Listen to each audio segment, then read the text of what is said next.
What do you do if even that suggested bid is not giving any impressions? That's not abnormal, unfortunately. It's not abnormal to not get impressions. And so what I would say is that raise your bids, test raising bids. A couple reasons why this could happen as well is you might have that particular search being triggered through another one and somewhere else in your ad structure for that product. So that could be another reason why. So like, for example, if that keyword is performing in say a phrase match and you go and you launch an exact match, it might take a while for that impressions to start shifting over to the exact match, which is fine and expected. Okay, so you can test that. I would honestly just test like increasing the bids here. Oftentimes, even if you're using a suggested bid, that doesn't necessarily mean that's a high enough or aggressive bid. The suggested bids are a good start, but you always need to optimize from there. There are other ways to do it, right? So anything that is going to increase your conversion rates will increase your ranking. Anything that increases the amount of orders that you're getting through that specific search will increase your ranking. That's why a lot of times sellers will do these things in tandem, like say testing coupons, potentially testing lower price point if you have the margins enough to be able to do that. If there's any sort of listing optimization that you've been putting off for a while. I also just today filmed, so expect it out within the next week or so, filmed a video on how to analyze your conversion rates versus your competition. There's some stuff going over the search query performance reports, how to use those to analyze. So if you're brand registered, I would keep a lookout on the YouTube channel. That's going to be helpful as far as like analyzing how is your conversion rate versus your competition. Best combination of map types for branded, generic, and competitor keyword targets.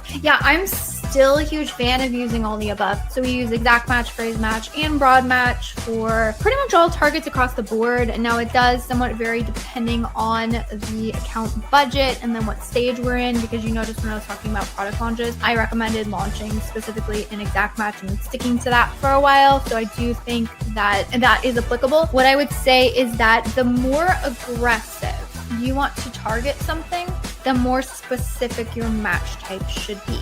And that's not because there's anything wrong with phrase match or anything wrong with broad match. Everything has their place. The difference between those is when I am aggressive in exact match, I can be 100% confident that my spend is being allocated to that specific search term. If that decrease in ad impressions means less people are seeing your product through the ads, and then the sort of cumulative, the way that the ads influence organic ranking is if the ads sales are happening through that one specific search. That's why I talk about if you're going aggressive, go an exact match so you can influence the sales velocity through that one specific search. If both the organic and the advertising combined make a greater sales velocity on that one shopper search, then you will climb up in rankings. And that is exactly and precisely the reason why a lot of people will push their advertising, they'll see their organic ranking climb, and then they'll say, oh, this is unprofitable, and they'll cut their ads, and then their ranking decreases. And they're like, what gives? It's because those ad sales through that shopper search were adding to the cumulative or total sales that you were getting through that one shopper search. And without those additional ad sales, you do not have enough sales velocity to be able to push past your competitors. Business reports will tell you the sales that happen the day that that transaction is enacted. So if I go into, if I go to Amazon as a shopper right now, I want to purchase a product, bang, done, add to cart, ship it to me. That transaction is going to show up in that seller's business report as the day that I bought the product. However, if they go into their accounting section of their reports and they look at when they actually, when that accounting records the sale, they're probably not actually going to see that transaction till maybe a day later. And the reason why is because you don't actually get paid as a seller until that product ships. Hello, and welcome back to another Ask Junglr segment. This is the time of the week and the place where you can come and get any and every Amazon ad question answered. So welcome. It looks like we have people watching on X, which is pretty freaking awesome. So I'm already got some good questions in the chat. So this is going to be a very special episode. Again, I'm super excited. We have a special guest who is back for another round with us. We didn't scare her off the first time. But if this is your first time joining, I want to welcome you, all of those awesome repeat people I'm seeing in the comments. Welcome to you as well, Joseph. And Asif, always great to have you. I'm going to intro myself really quickly. So hey, my name is Elizabeth Greene. I'm the co-founder of an Amazon ad agency called Junglr, which is why we're here to talk about Amazon ads. This is my bread and butter, although we're getting more into conversion rate optimization, have some really exciting things coming out relatively shortly. With that being said, I want to bring up my special guest, Noemi. She is the founder CEO. I should have asked you, but I always ask before and I totally forget. Co-founder, yes. That's right. Mainly CEO, but co-founder, that's the one. I know, I have it's been, I think, officially 7 years, 8 years for us. I have like not claimed that. It's like practically, the lines blur, honestly, lines blur. Yeah, same here. Yeah, and that's my amazing husband there. Yes. So co-founder along with her husband, which I am as well, which is awesome. One of the many things we enjoy chatting about. So she's the co-founder of ScaleWave, which you guys primarily focus on Amazon advertising. Yep. Yeah. Which is, again, how we connected, geeking out on ad strategies as well as all of the above. So it's fantastic to have you again. I appreciate you joining. Thank you. It's my absolute pleasure. Whenever we're chatting about ads, Elizabeth, she is the best. So I absolutely love to be part of this because obviously not only the ones that are asking are learning, but also we are learning. So I know. Speaking of learning, I'm gonna have to pull this up. I'm super excited about a new series that we're doing on our YouTube channel, which you are very much a part of that. To be honest, I've been telling everyone who joins as a guest, I'm like, bro, I'm just stealing everybody's homework, honestly. I'm appreciative enough. They think it's valuable enough to be able to get on the YouTube channel and are willing to share their homework with me. But basically what I'm doing, and again, Noemi had a really great hack. I'm bringing on guests. So I've had a couple good friends. We've recorded, I think, at least 5 or 6 episodes so far. I got another one that I'm recording today. It's basically about like, hey, we all have the general, this is kind of how Amazon advertising works. And we get into a lot of that in the questions and things I'm sure that we'll have today, which again, if you have an Amazon ad question, feel free to drop it in the chat. I'm already seeing some questions, so we're going to get to those in a second. But like, hey, there's all of these like random things that are happening right now. So my good friend Sean, he built a custom GPT that helps you figure out like where you should be focusing in on ranking your products. Noemi had a great hack on how she's like duplicating campaigns and getting a little bit more out of things that are working in her account. Bernard had an awesome hack about how he's using rest of search specifically for high-priced items. Like there's all of these cool things that all the people in my network are doing, and so my goal is like to just bring those to the light and share them. And everybody who's joined so far, I'm like, oh my gosh, this is gold. I'm totally sharing this with the team so we can also steal your homework as well. So definitely, it's been awesome. Elizabeth, were you pulling that info up? I see that you were sharing the screen, but it did not show. So I'm wondering, it's just black. Because I think you were referring to your YouTube channel and the last episodes that you were sharing. Oh, is it not showing? It's showing on my screen. No, it's just black. Yeah, right now. On my end, at least. But she was referring the Junglr YouTube channel. So that's where we had those episodes. If you guys were interested. For some reason, like it's not showing right now. But I assume that's what you were sharing on your end. Yes, it is. Hopefully it's sharing. If it's not sharing, let me know. I was sharing our YouTube channel and some of the more recent videos we put out. Definitely. Cool. So with that being said, it looks like we have some questions in the chat. One of them is on software. Someone I don't know if you have any insights. I know what we use. But to be honest, somebody had a question about if we have a software similar to Sellerboard that's actually good. So it's not, I mean, that's typically the classic one is Sellerboard, but Joseph's saying that's actually good. So I'm assuming he's saying. Defined actually, Joseph.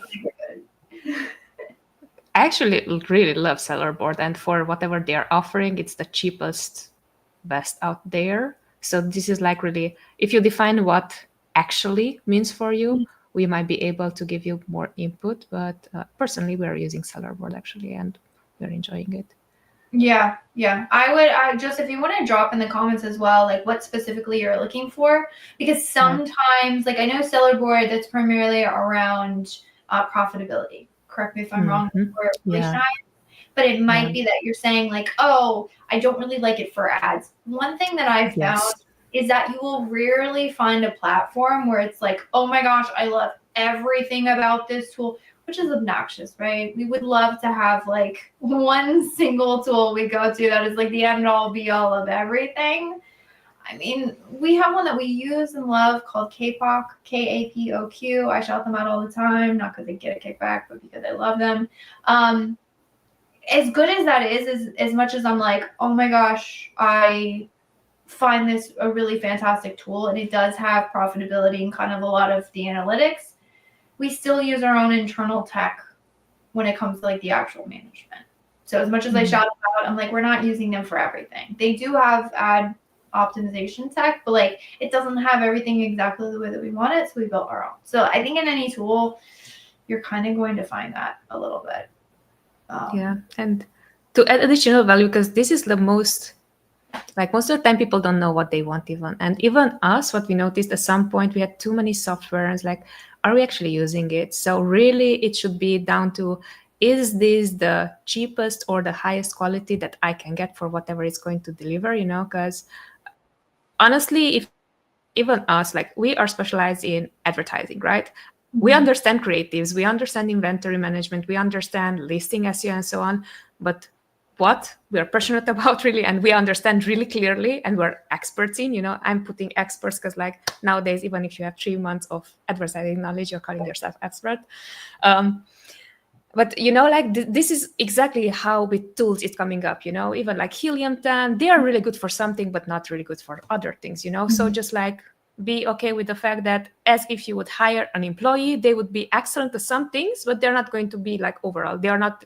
And if it's a general manager type of tool or like employee, that is the knowledge base that is going to bring. So just really choose the 1-2 tool that you're going to always use and then keep at it, rather than which one is the best. Because right now in 2025, for me personally, FOMO is the biggest thing that I'm just like, no, Noemi, focus on the most important thing. And this is like not news, so yeah, no, I'm 100% on point.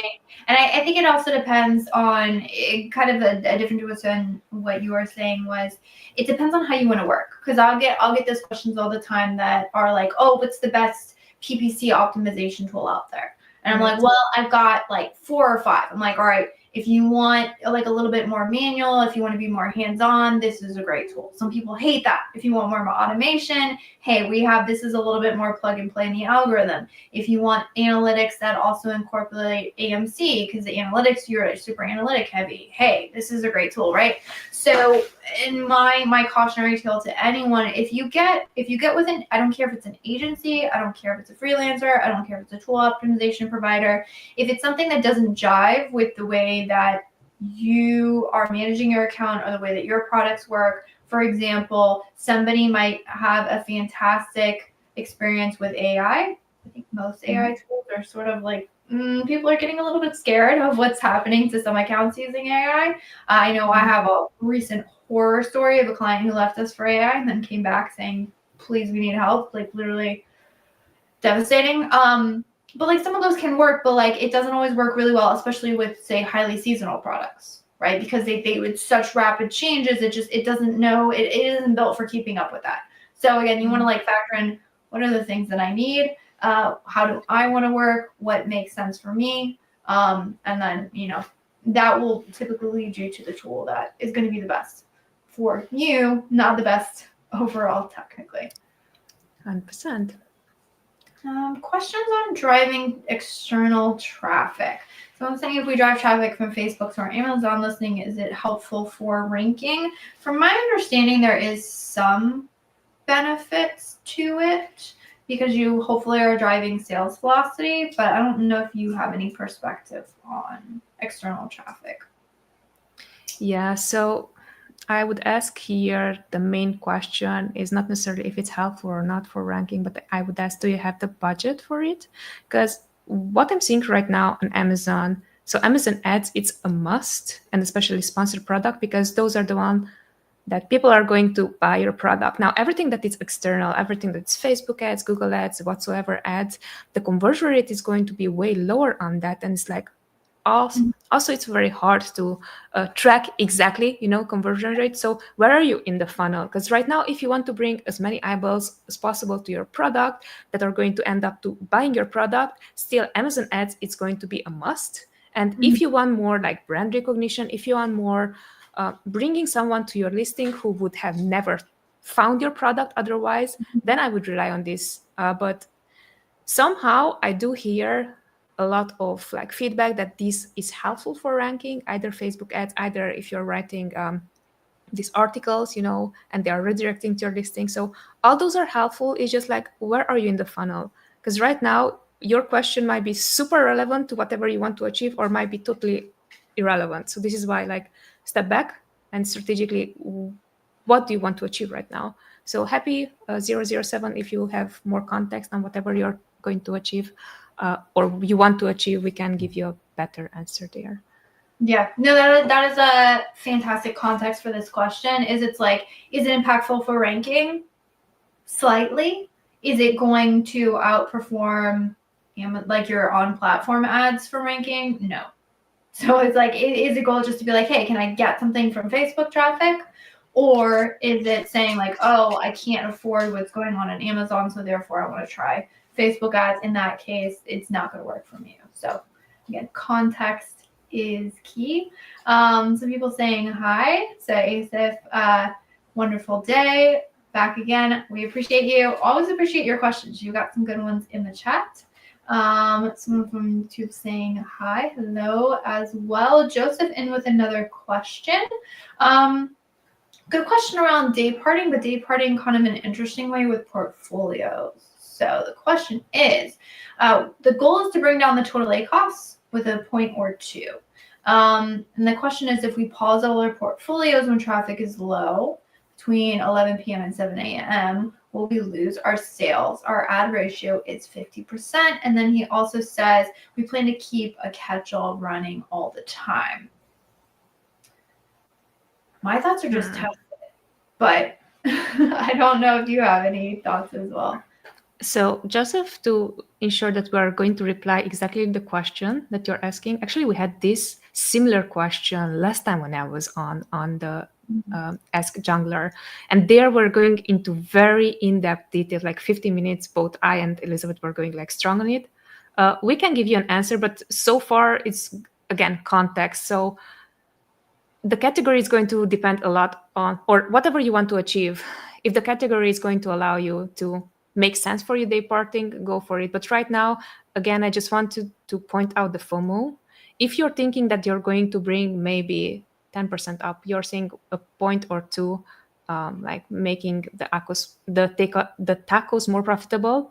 That might work, that might not. Right now, I think I would look into bids. I would look into your top 5 campaigns. First, think of those. If those are 100% performing, then you're going to look into these small details. Because otherwise, you're going to focus on things that are not important at all. So if you're already dialed in within the first 5 high spending campaigns, are those optimized for profitability or for whatever the strategy is behind that? Then you would look into, okay, what is next? And then you would look into maybe even increasing budgets for campaigns that are running out of budget during the day, So this would be my last resort thing, just letting you know, Joseph. But like Elizabeth, like, what are your thoughts on that?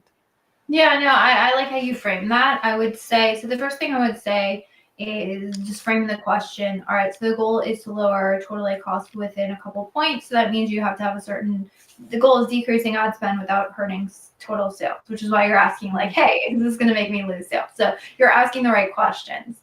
My thing that I would say is I would want to look at how much ad spend is those couple points. So it could be that like, all right, if I need to decrease by 1 or 2 points, then that means that I need to lower my ad budgets, I don't know, $50 or something like that. Totally doable, right? You could probably find that in the account.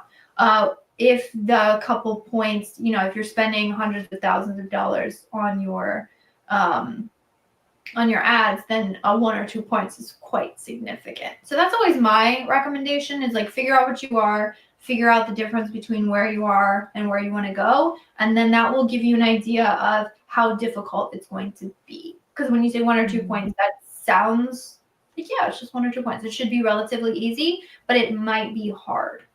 Just again, given the difference between your current ad spend. And it's just taking your current ad spend and saying like, multiply it times, 0.01 or 0.02 and just see what that difference is. I do appreciate Noemi's point about going into your ad structure, seeing if there's somewhere that, you can sort of decrease or find that ad spend where it's not going to be as, drastic as just turning things off. So I would say, assuming you've done all of those things, and then you're just asking about this question, I would say 2 things. One, I would want to look at the actual data. So when you're saying traffic is low between these 2 time frames, what have you looked at to validate it? Is it just an assumption that you say, like, I don't typically, when I look at hourly orders, get a lot of sales here? Or is it that we just kind of are assuming? You can pull a sponsored products campaign report, and that one you can select for hourly data. So we just want to say like, hey, let me just analyze, see what the conversion rates are, just validate that I'm not going to get traffic. And then the other thing that I would say is if you are pausing your portfolios, or basically, pausing everything except for a catch-all auto, you will lose sales.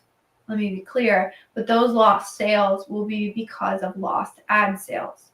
And providing you have good enough rankings, then you oftentimes can sustain like the total sales that you need to balance out those savings. The question is that going to be true? I don't know. And so that's the unknown. So my recommendations are exactly what you were saying was, okay, so make sure, like, figure out where you are, where you want to go, figure out, is there a way to get there without doing this approach? Because you kind of want to clean up that first. Because being honest, if you're pausing stuff, it's kind of putting a Band-Aid on something. So I would prefer to like go in and like do deep dives instead of just slapping a Band-Aid. And then if all those things are true, then validate your theory of low traffic using reports. If that is true, then you test it. And my recommendations would be to test it. You can even look at the days. So you can look at hourly data, and then if you pull a long enough date range, you can actually validate that by days of the week as well. So you can look at days of the week and break that down by hours if you run a pivot table. Just say like, okay, maybe I'm finding out the weekends are terrible, so maybe I'll just test this on weekends and see what happens, and then slowly work my way up. But a lot of times, if you get to that point of testing, it's test it and see, and validate the data, and then make sure you're watching it closely, because then if it does have an impact, well, then you can just immediately turn it off. And if you find that it does work, make sure you watch it over time, because sometimes slipping up of ranking and things can be a little bit of a slow burn. So you just want to watch it closely immediately, and then like over time to make sure you're not screwing anything up. Oh, we have a question. Somebody watched your video. I watched your video about campaign duplication. Awesome. Can you please explore a little bit more how we can apply this strategy effectively and the benefits we can expect? I think we went over detail pretty good on how to apply this strategy, because I know you gave a lot of detail on like the actual mechanics of it. So maybe just if you want to just give a little bit of like benefits or kind of what you've seen the impact on the overall account to be. All right, so what the overall impact we've seen. Actually, we're testing right now something, and I'm going to share with the audience. So right now we're testing only this type of campaigns that we duplicated, how it's going to affect sales. And we managed to bring in 20 to 30% of sales by those campaigns. And it's like, right now I'm like, ooh, wow. All right, so what to do next, like how to duplicate even more. Keep in mind here, Asif, what we're looking into, because even the question previously, I was like, I super much appreciate that Elizabeth gave such an detail, like what to look into and data and so on. What I'm noticing so far is that most of the time there are so many flashy things that are going to take away our attention. And this is something that I'm really focusing on how these campaigns that we're duplicating actually is going to have a quickest positive impact on the account, because that's what we're looking for. We're not looking for how to do XYZ, because even the question that it was like between 11 p.m. and 7 a.m. To be frank with you, on LinkedIn, I was just scrolling and someone was claiming like, this is what we achieved because we paused ads during that time, So we want to be super sure that when it comes down to duplication, is that process like quick to set up? And two, what is going to be the impact? And if you can bring 20, 30% of sales, because keep in mind, you're still the freaking manager who has the expertise that once that something is going to come up, you can troubleshoot. So that would be the idea with the duplication, rather than I'm going to cheat the system. Does it make sense? Yeah, I think so. Let me pull this up here. Hopefully you can see it this time. But we're right here. So the duplicate campaign hack is exactly what you think it is when I say duplicate campaign. But what the benefit of this video, and let me just grab this. I'm going to share it in the chat so you guys can watch it. Is basically it's going in and duplicating your existing performing campaigns. Now, Noemi went into a ton of detail of like, what are you doing with bids? How do you watch to see, kind of if you're hurting the original campaign? How do you attack budget? So there's a lot of detail in there, which is why I'm not going into the details much, because that video goes way more into detail. But what you are saying is that you've noticed, what did you say, a 20 to 30% increase on sales from these campaigns? And we've tested that over like 5 different client accounts. And the way how we did it, we added them into their own portfolios. So that way we can really test on whatever we did previously compared to whatever we're doing right now, And really the purpose is going to be testing. And what we want to do, we want to duplicate success. So let's say if from 5 accounts, 4 have been wildly successful, 1 not, then we will look into like what went wrong, because for 4 accounts, it went right. So the idea is still to test everything, but so far what we've seen on our end, actually this works.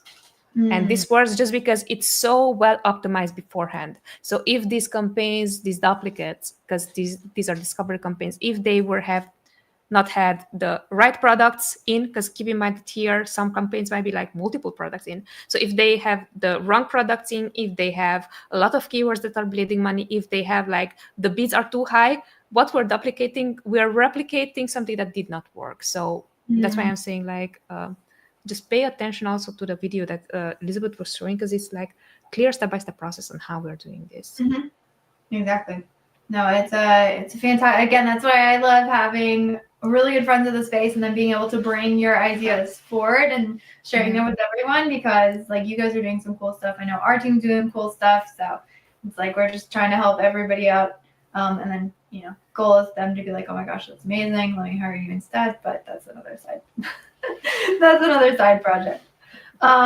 Cool. So SF also has a question on campaigns. I kind of have some thoughts, but I'd be interested to hear yours. So you're saying in campaigns where the auto campaign is receiving high volume of single clicks without conversions, what would be the recommended strategy? Should we pause these keywords immediately? Part 2 is, or is it advisable to wait and gather more data before making changes? Right. So See, if you're creating auto campaigns, the way how we are structuring these ones, there are 5 strategies.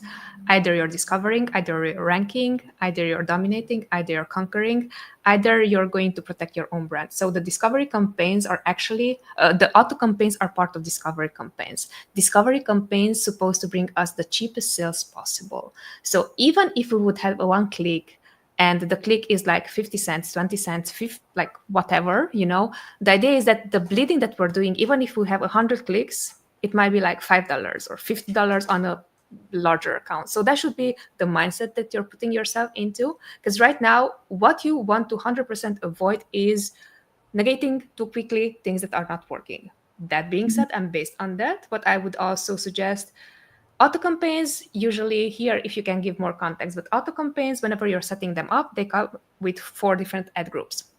You would look first off, where does the spend goes? Because if it goes into one particular placement, then you can say maybe that placement actually is like too expensive for me, and I am going to pause that, and I'm going to see what is maybe loose match is like spending a lot, but complements and substitutes are working well. And then close match, maybe it's working so and so. So what I would do is, before I'm even thinking of like that step-by-step process, I would see into like, what is my current structure? Because technically, if you're set up for failure, and for failure, what I mean here is that if it's an auto campaign, if it's like a $2 CPC, if it's like you're setting up in such the campaign itself technically in such a way that it's going to do more damage than it should, then that is the first thing that I would look into, right? And once that you figured out that, next is I'm going to go through the search term reports, because still, even if you have 1 click, what is totally irrelevant to your product, giving you an example, brand names, or like, for example, we're selling a juice cleanser for one of our brands, and tea is coming up, and I clearly know that tea is not it, and I had like 20 clicks with tea related keywords, and I was not even thinking that someone will look for a tea and our product would show up just because it's in a different placement at some similar CPC, so then I would look into, okay, like what are most of the keywords that are coming up that I can have the one route. And then for now, I know even if I have the 1 click, if it's tea related, I don't want to sell for tea, I don't want to rank for tea, even if the click is super cheap, So those would be my next steps. My next process is on, first off, understanding technically if you're set up for success or for failure. Then it's going to be, are those keywords actually relevant to your product?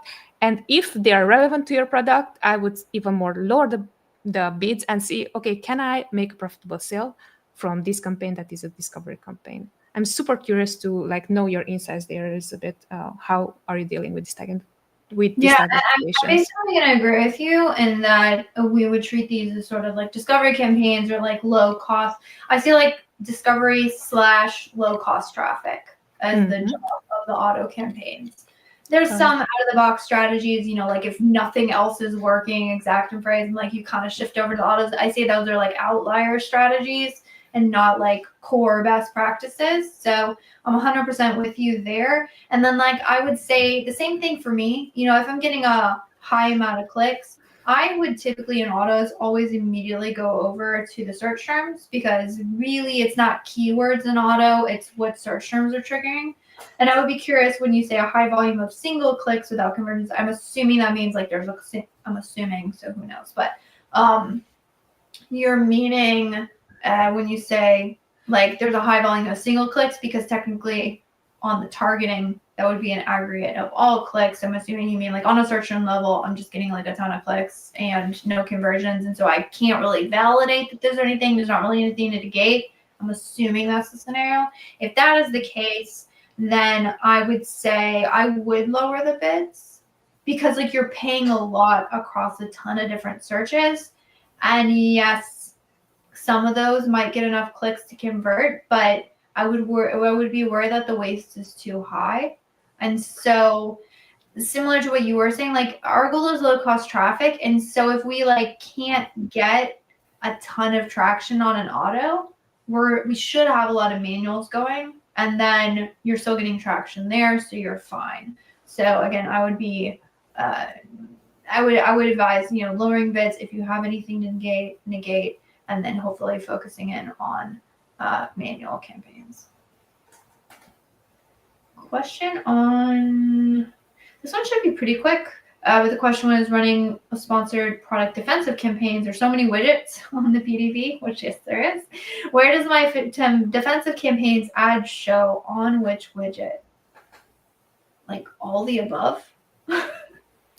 I don't know if there's like a single widget it does show up on. From my understanding, it's anywhere that you are eligible for a spot in product targeting, which also includes search pages, by the way. It's not just product pages, it's all of the above.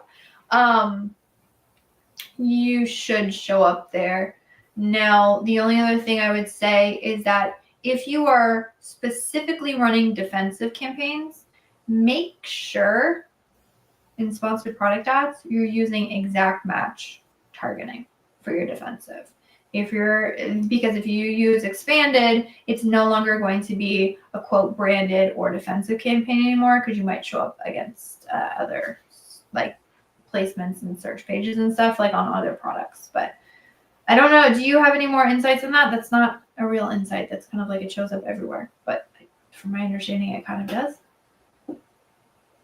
Yeah, it kind of does. So really, it's going to come down the way how we like to do it. Actually, we like to have also exact match, but also have phrase matches for this one, and then thinking of, and even broad matches, to be super honest. And then it's going to be broad modified with the brand name, and then whatever other keyword is going to come up. Because keep in mind that we still want to get sales, but it's going to be cheap sales. So for the exact match, maybe you want to show up right away. But for the broad and for phrase, you can lower your bids and see where else can you show up. As Elizabeth was explaining, Amazon being Amazon, they're going to show you on things that they shouldn't, So if I have a chance to convert on someone else's like brand name, I would still do it, with my brand name, because like, again, Amazon being Amazon. But that would be the strategy. Yeah, you kind of like, you nailed it. Got it. Awesome. Joseph clarified what he doesn't like about seller board, which is funny because this is exactly the opposite. This is why we asked for clarification. We're saying like, this depends what you want. Because he's saying, in my opinion, it's useless because it literally takes forever to get files. So he's looking for quick file downloads. And he says when you get the downloads, they are outdated XLS files, which is a pain. Okay, so it sounds like you want quick downloads and the ability to sort of, sounds like you're almost like making your own tools off of downloads, which is pretty common to like sort of get data from somewhere and feed it into, say, your own database or your own reporting or your own analysis sheets. So in that case, well, they don't have profitability metrics. I was going to say if you're looking at data connections specifically for Amazon ads, I know IntentWise has some of the most robust as far as like data analytics and a lot of AMC integrations and DSP. And that's kind of where they're moving in platform, is a lot of those data integrations. Because it sounds like what you're doing, you're wanting to get something out of the tool and then put it in a place that you want, which means you're probably getting into custom tool territory, which can get crazy expensive. So I would say for download, maybe reach out to me and we can offline. I don't know. Do you have any ideas on there's certain, so right now they're building out their profitability metrics, but one tool that's really fantastic is Bespoke. I'm gonna see if I can get it up. I think it's bespoke.io maybe. I'm gonna totally butcher it and get it wrong, but they work on custom, like there's people, oh good, I totally got I thought I was going to type in the wrong URL. So Bespoke, they're working on their profitability metrics, but they have a lot of stuff, like they actually can connect with Keepa, and they have a lot of stuff. Now, they are more, like it's literally in the name, Bespoke. It's very custom. So the more custom you get, the more like custom built you get. There's cost associated with that. Trust me, I've been down this rabbit hole. So something like this may be more what you're looking for. Again, they're kind of working on that kind of stuff, but they're also integrating like SQP APIs now, which, by the way, search query performance support is available in the API now, and is like everybody in the tool world, the software world, is like rapidly building for that. It's super exciting, the stuff that's coming down the pike. They're doing that as well. So if you're looking for more custom integrations, maybe reach out to them. They might have some more like robust features for you. But again, yeah, it kind of depends on what you're looking for and where you want to put it. Question on launching. I'd be interested to hear how you do this. So when launching PPC, should you focus first on horizontal coverage, so covering as many keywords as possible, or should you focus on ranking just a few and then scale up more keywords gradually? Great question. And may I ask, Fazal, did you ask about horizontal coverage? I'm not sure if I was the one that brought first the horizontal and vertical ranking, but if it's related to that, I just want to give you a shout out. If it's not, I'm still giving you a shout out. All right. So when it comes down to product launch, we want to know exactly what are you launching, because it might be just the one product that is the one color. It might be the one product that has several colors. So what we want to know exactly is what are you launching, because based on that, the information is going to be different. And usually what we would do is on our end, first off, check more that. And if it's the one product, what we will look into is we are very budget conscious, no matter the type of clients. Especially in supplements, this is something that I learned. In supplements, whenever you're launching something, if you are launching more than 5 to 10 keywords, it really depends also on the client's budget. But if one click it's costing us $50, we cannot launch 10 keywords because it's just going to eat up all our budget. So what we learned so far, when it comes down to your category, you should really know exactly how much your CPC is for the keywords that you want to rank for. So once that you know that, then you can give, okay, I have more wiggle room. Maybe I can start not only exact, but I can start broad, phrase, auto campaign. So you can start multiple things, because keep in mind, in both categories, let's say a cheaper CPC category and a higher CPC category, in the higher one, you have less room for error just because it's so costly. While for the cheaper one, you might be even bleeding 50% of your ad budget and still you're bringing in good sales, So that's the first thing. Know how many products are you launching, and then the second thing, know your category. And then the third thing, if you're launching variation products, actually we love auto campaigns for variation. And also, Elizabeth, I'm curious on your take here. What we are going to do with the variations is we're going to create auto campaigns. We're going to create even one catch-all, one with close match, one with substitutes, loose match, and then what else? What's the third one? C, compliments. Yeah. And then what we're going to do, we're going to test each variation, how it's going to work. Because keep in mind, you might think that one variation is going to outperform when in fact that is not the case. So we want to gather as much data as possible. And then based on the feedback, we're getting for 7 days, let's say. And then once that we have more feedback, let's say in this case, if this has 3 different variations, if it has a black version, a white version, pink version, and the pink version is going to be the best seller, probably the black though, usually based on information. But let's say the pink is going to be the best seller, that is the one product that we want to advertise further. Because keep in mind, here you already you're assuming that you know what is going to work best. Now I'm going to answer you in a different way when you're going to say that I have the 3 variations, but for the pink I have only 50 units available. That is the one that's performing best. For the black I have 200, for the white I have 100, because then you have to push inventory for the black one. Therefore you're going to advertise more for the black one. The black might not be the most profitable, but if that is the product that you want to sell out inventory for, then you're going to focus your attention there. So 1, filter out which product sells the best. 2, now that you have the information, maybe you can put in an order, next batch for more pink units, because those are the ones that are performing best. But always keep in mind whatever it's already available, because I know with us, Elizabeth, we are thinking so much as advertisers, when in fact we should be thinking of, we are advertising not digital product, but these products take time until it's going to come from the suppliers and so on and so forth. So always be 5 steps ahead whenever you're going to take these decisions.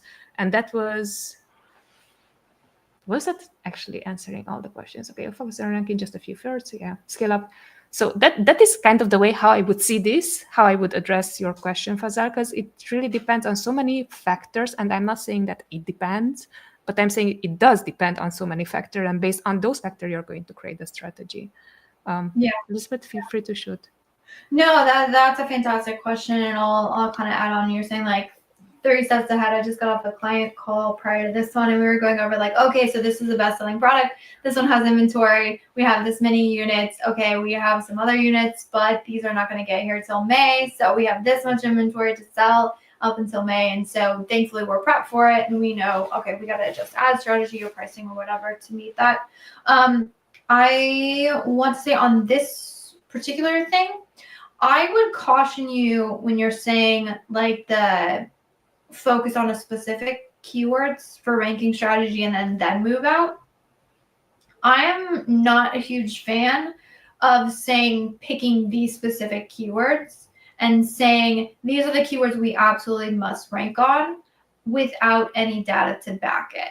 So that's where I see like a lot of sellers really get into trouble where they pick their like the absolute must rank on these keywords before they even do any, like they have, we don't really know what the conversion rate, we don't really know what the click-through rate is, we're not really sure of the cost per click, and then they'll run those keywords and then like double, triple down on them, like, oh, I'm not ranking, I'm not making orders, this isn't really working, and they just kind of keep pounding on the same thing that isn't working. Our philosophy when it comes to ad strategy is we like to pick enough keywords to say like test the playing field. So an example would be like, say I only picked one keyword and I'm like, oh my gosh, this is my ranking keyword. I'm just going to double down on this until I finally rank here. Well, what happens when my conversion rate or click-through rate isn't strong enough for me to rank that product on that keyword, but maybe there was another keyword where I did happen to have a stronger conversion rate and click-through rate and I could rank there. Well, then I should have picked the other keyword. So our goal is to like pick enough quote rank keywords. In the beginning, I think we pick somewhere between 10 and 15, sometimes smaller if it's a really high cost per click space. But that gives us the playing field. And we go into it knowing we probably won't be really doubling down on rank 2 on all 10 of these. Now, if all 10 of them get fantastic performance right out of the gate, heck yes, let's go for all 10. That very rarely, if ever, happens. So when I would say, I don't know if I would do like horizontal coverage as far as like rank strategy. I do like the narrow and broad approach though. Narrow being like, all right, so these are my handful of keywords that I'm focused on ranking. I'm being aggressive. I know that comes at a high A cost, but I have a rank strategy. And then our broader strategy of this is where we're trying to just target profitable low cost traffic. And then that's kind of how we run our ultimate strategy is like really targeted and then low cost traffic. And then when you would want to get there, the way we get there is by running that really targeted keyword set in the beginning. Say, okay, these 3 work for us. All right, now let's double down on the 3. Now that we know that those 3 search pages are the ones that we convert on, I can go, okay, let's do product targeting on products that rank on these keywords. Let's do broad match variations of these keywords. Let's see if we can find long tail variations because we've already validated the key terms that we know we convert best on. So you can sort of start broadening your ad strategy using what you validated works. And that strategy is one that we've been running through the end of 2024 and into the beginning of this year, and it's proven to work really well. I would love to have this type of strategies, like to have a brainstorming session for 2-3 hours with advertisers. I absolutely would. By the way, Fazal just also said that it's apparel jackets. Then you would go with what I suggested and what Elizabeth suggested regards product targeting. That would be the best options for you because those would be the cheapest for you. All right, we got a couple questions left and about 10 minutes left. So we're rolling right through it and I appreciate it. Question on pausing campaigns. So if a campaign is paused long enough, is there a negative effect on performance and what kind of impact would you typically see? How long would they have to be paused? What does the impact look like? Is there typical negative impact once it's live again? I don't know how long. I do know I do know that it does impact. I have seen that. To be honest, it's a bit of a mixed bag, though. I don't know. What have you seen in terms of like pausing things and reactivating them and it not quite being the same? This has a lot of like roots. Why would you pause it? First things. That's the first thing that I would ask. The gentleman previously, the day parting question, they're pausing the keywords. So I'm curious, like, okay, that is the reason why. But in your case, Kat, why would you pause the campaigns? The way how I am seeing campaign pausing basically is this is something that it doesn't worth any more money investing in or budget investing in. So if it's paused, it's paused. What I could do though, until I find a better way how to deal with it, especially when are like multiple campaigns that are just like they're not performing, I would add a $1 budget cap for the campaign level, and that is technically pausing the campaigns without pausing it. So that could be a cool strategy for you on until figuring out why did you actually pause the campaigns. Again, we would need more information on what is right now like the reason why you're pausing the campaigns, because right now, Kat, you have all the context, we just have the question, and based on the question we're just assuming what we would do, why we would pause usually things, So when it comes down to impact, it's going to have an impact because all the eyeballs that were brought towards your listing via that campaign, it's not there anymore. And here I would say the highest impact it's going to have, especially whenever we're running ads to a product that might be in and out of stock whenever it's like inventory is low, and we're receiving new inventory. And especially that is when I notice that it's going to have a high impact on the campaigns itself. Because keep in mind, usually a campaign is just like a bulb. It contains keywords, right? So the keywords that you're ranking for, if you're not anymore advertising for, that is when you're going to see if organically you still stick for those keywords or not. So my question for you it's going to be, why are you pausing the campaigns? Is there like some specific reason? Two is going to be, it's not as much as the campaign that you're pausing, but the keyword itself that is bringing additional traffic, that is helping you with organic ranking. So those would be the things that I would look into, rather than what is the impact. Like impact, it's clear there. It's not bringing any more sales. So yeah. It. Yeah, so I would 100% echo what you were saying. Like, why are you pausing it? Can you get away with not pausing it? Because the thing is, so the question is there an impact if you pause campaigns? Which we know that there is. Yeah. We have seen that impact. How long do you have to pause a campaign until there's impact? I don't know. And to be frank, that's not a test that I want to run, because essentially what you would want to do is like pause the campaign for 2 days, turn it back on. Oh yeah, that didn't have any effect. Pause the campaign for 3 days. Like you would keep pausing to the campaign until you notice something bad happen. And I'm like, I don't really want to test that in any of my accounts, to be frank. That is a test that you could potentially run. We have additional data though. Check out the last comment. One's an intentional, started using a new tool and budget, pacing, pause them over the weekend. If it's just pause over the weekend, most likely we're totally good. Yeah, so people use pausing for day parting. So they'll pause it for a day, they'll pause it for a couple days, and that's totally fine. So good catch on this context. So if you're worried about you really got screwed up, you should be good for only a couple days. I think the things that we have seen is, or at least I can speak for myself, that I've seen is when it's paused for like a couple weeks or a month, or product goes out of stock for a while and so it is paused. Or the ones that I've seen the most negative impact on, there are some times where you will have legacy campaigns of like top keywords, where for whatever reason, because that campaign is trusted or something happened in the algorithm that was positive, it's like you're getting top of search clicks at cost per clicks that you're like, I can't believe I'm getting them this cheap, because really when I look at the suggested bids, they're so high, and be very careful of that. I had some times, not because I wanted to do it, because we had a client, this was 4 years ago. I'm old enough now in the industry to know to push back hard on this if a current client ever suggested. In the beginning, I was like, oh, this is what the client wants. Let me do it. Without at least warning them of the potential downsides to it. So essentially, she was saying like, oh my gosh, this is terrible. Like we absolutely need to pause this campaign because, you know, we need to lower our spend. We did some crazy, anyway, it was a thing. But there was one campaign that was a very top, very expensive keyword. It was the top one in the space. We were getting cost per clicks at top of search on a very, very, like they were much lower than they should have been. And unfortunately that campaign got paused. And when we tried to reactivate it or it just like, stuff was not the same as it was before, unfortunately. So I have seen like negative ramifications of like doing that, but I think that campaign was paused for like probably like a week or so.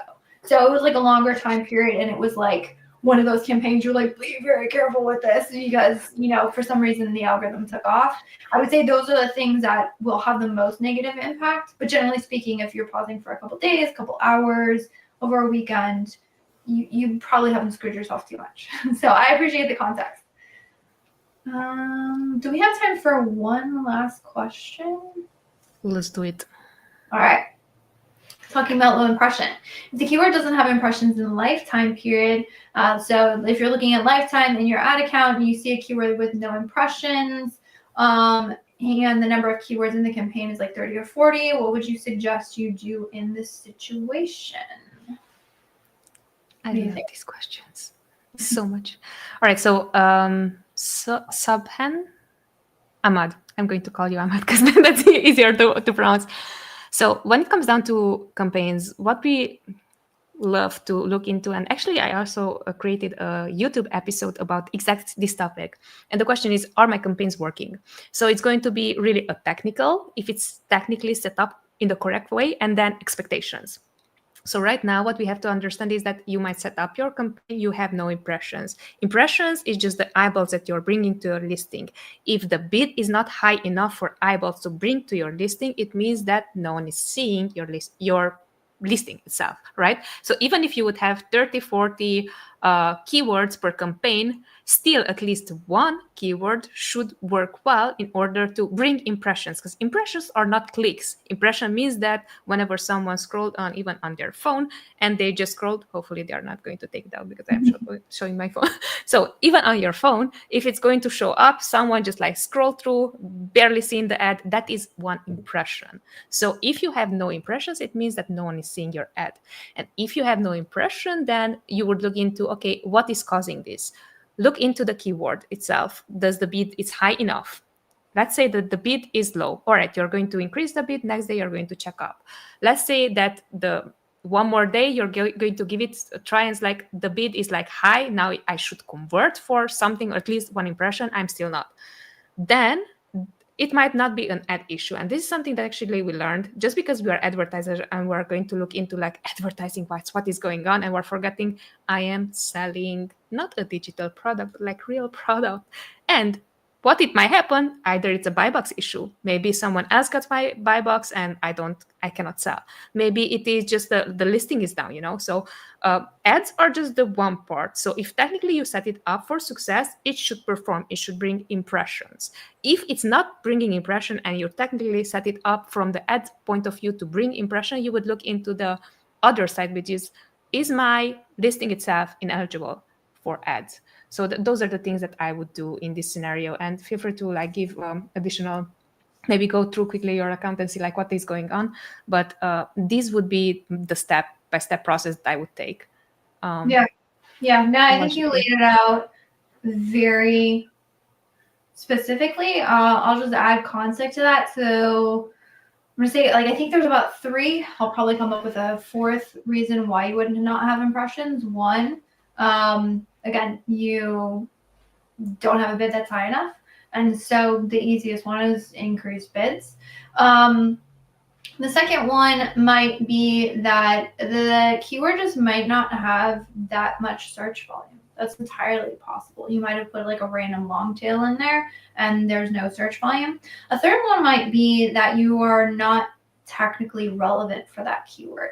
Now, relevancy from Amazon, it can be dependent. Your SEO can actually affect what keywords you're indexed for and what Amazon's going to deem you relevant for in the ad console. So an example would be, I can bid as high as I freaking want to on the keyword socks, and I will probably never get my running shoes to show top of search. Even if I put, what is the max bid, like $99 or something ridiculous? Like, I think even if I put something crazy in there, I'm not going to try it, but I don't think I'll ever show up because Amazon's not interested in me trying to like game the system and show up places that I shouldn't. So that's a possibility.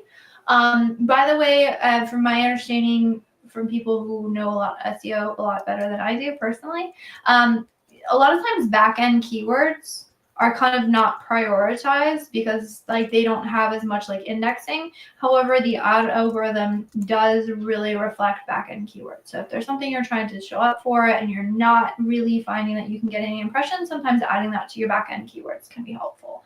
And then additionally, what Noemi was saying is like, hey, it could be an additional issue, like, do you have buy box? Are you actually eligible to serve up? Another thing could be, is the campaign running out of budget? And so maybe only one keyword is generating the budget. So our typical workflow is going to be exactly what you were saying is like, all right, low impressions, increase bids. That's the first thing. Check to see that all levels of the campaign are active. So it's very easy to have a keyword that's active, but you forgot you paused the ad group, or maybe you have the ad group active, you forgot you paused the campaign. Just double check those things.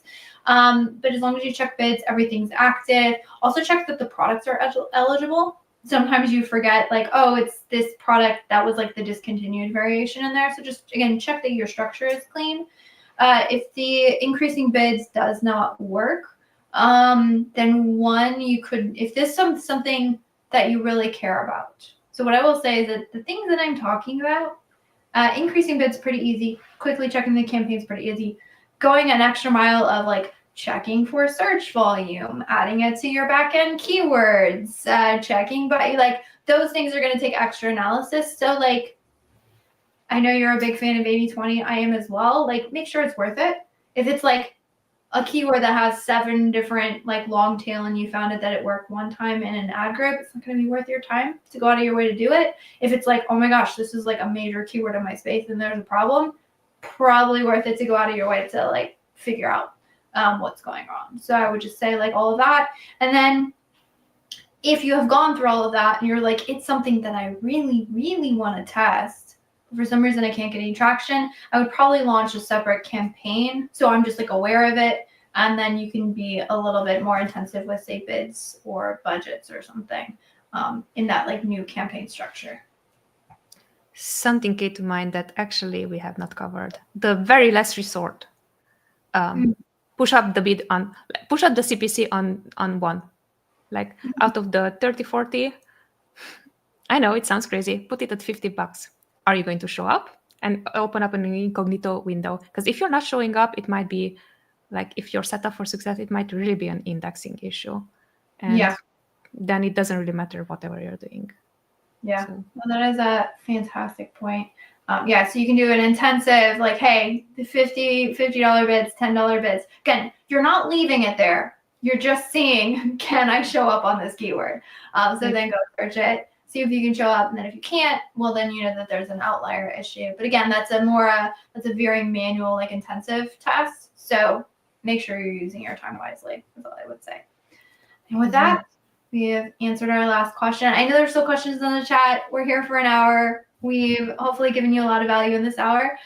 So with that, if somebody wanted to get a hold of you, where is the best place to reach out? Befriend me on LinkedIn, NoemiBolojan. My name is written down. You're going to find me the one person, connect and say that you listened to the episode, you enjoyed, you didn't enjoy, just give your feedback. If you're interested in the services, go to scalewave.io. There you can find out more about us, who we are, what we are best at, what we are not good at, because you want to get the real deal. But that would be the 2 places that I would redirect anyone to like check us out. If you have one specific question that maybe you're writing on LinkedIn, you're not getting through me because of the many messages, feel free to check out contact@scalewave.io. Those are the 3 places, but LinkedIn should be still the first one. Awesome. Yeah, no, definitely recommend checking out. And then again, if you are interested in, you guys do ad audits as well. So I'm sure you could audit if somebody's interested in working with you. We offer the same. So I appreciate if anyone's interested in an ad audit, we as well can audit your ads. I know we're technically offering the same thing, but we have good friendship. There's enough room for everybody. So 100%, 100%. You showing up. This has been a fantastic another live for the books. So we look forward. Again, we'll have to do this again at some point. But with that, I will be here same time, same place next week on Thursdays. Show up, get more answers to your Amazon ad questions. And with that, I will see you in the next one. Thanks, everybody.